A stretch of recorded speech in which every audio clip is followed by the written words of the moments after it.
Shalom. Matius pasal 20 ayat 17-19 terlepas dari berita tentang pemberitahuan penderitaan Tuhan Yesus, kita bisa melihat tentang teladan Tuhan Yesus. Yang pertama adalah tentang teladan Tuhan Yesus dalam ia tidak lari menghadapi penderitaan yang sedang menanti dia. Ia tahu bahwa dia akan disesah, ia akan diolok, ia akan dihina, ia akan disalibkan dan ia akan mati. Tetapi ia tetap menghadapinya dengan mantap. Ia tetap berjalan melangkah ke Yerusalem. Yang kedua adalah teladan akan ketulusan dan juga totalitas Tuhan Yesus di dalam ia melayani. Jadi berupa penyerahan dirinya yang utuh demi umat manusia.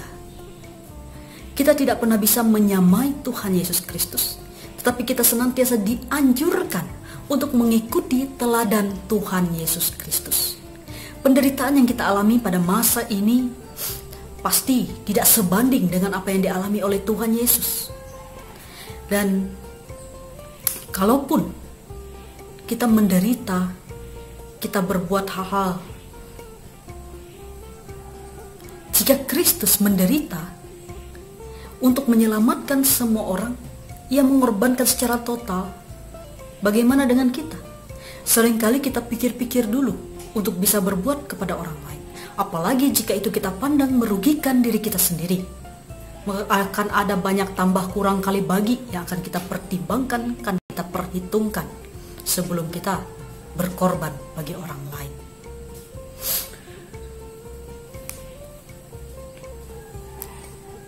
Belajar dari keteladanan Tuhan Yesus, kita belajar beberapa hal. Pertama adalah ada masalah, ada pergumulan dalam hidup, maka itu bukan kita hindari, tetapi adalah untuk kita hadapi. Bersama siapa kita menghadapinya?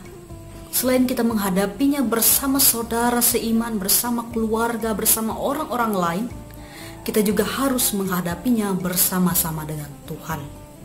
Sebab ingat, bahwa kalau kita hanya mengandalkan diri kita sendiri atau mengandalkan orang-orang yang ada di sekitar kita, maka itu sama sekali tidak akan memberikan kekuatan yang ekstra untuk kita lepas dari setiap pergumulan masalah kita. Tapi ketika kita bersama dengan Kristus yang telah menang dari setiap penderitaan, maka dijaminkan bagi kita bahwa kita bisa menghadapinya dengan kuat. Ada masalah pada saat ini, ada masa-masa sulit yang sedang kita hadapi bersama pada saat ini. Mari kita menghadapinya bersama dengan Kristus dan minta agar Dia memberikan hikmat bagi kita untuk bisa melewatinya bersama-sama dengan Dia dan juga bersama-sama dengan keluarga dan seluruh orang-orang yang ada di sekitar kita. Yang kedua adalah tulus di dalam melayani. Ini menjadi satu cobaan yang berat sebenarnya bagi manusia. Seperti tadi sudah dikatakan bahwa ada banyak hitungan kali bagi tambah kurangnya yang kita pikirkan, kita perhitungkan.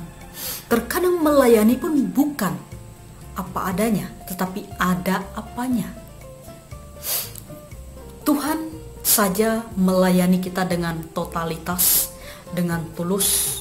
Masihkah dan mengapakah kita tidak meninggalkan pemikiran sempit dan motivasi picik kita di dalam melayani, dan juga di dalam kita menjadi berkat bagi sesama. Di masa-masa sulit ini, mari kita menjalani hari kita dengan tulus, dengan iman tetap percaya kepada Tuhan, dan juga dengan terus berupaya untuk menjadi berkat bagi orang lain. Mungkin kita tidak bisa menyumbangkan bantuan berupa materi dan lain sebagainya, tapi kita bisa menyumbangkan melalui dukungan doa dan dukungan penguatan bagi orang-orang yang di sekitar kita. Bapak Ibu, masing-masing kita berada di perahu. Ada yang di perahu, ada yang di kapal, ada yang di rakit mungkin. Tetapi satu hal, bahwa kita berada di lautan yang sama dengan gelombang yang sama. Karena itu mari kita bersama-sama berpegangan tangan, saling mendukung, saling menguatkan, dan terus menyerahkan semuanya kepada Tuhan. Sebab Ia adalah Tuhan yang sudah menderita dan telah menang atas penderitaan. Ia juga akan menolong kita untuk terus menang dan bisa menghadapi setiap penderitaan dengan penuh iman kepadanya. Tuhan memberkati kita. Shalom.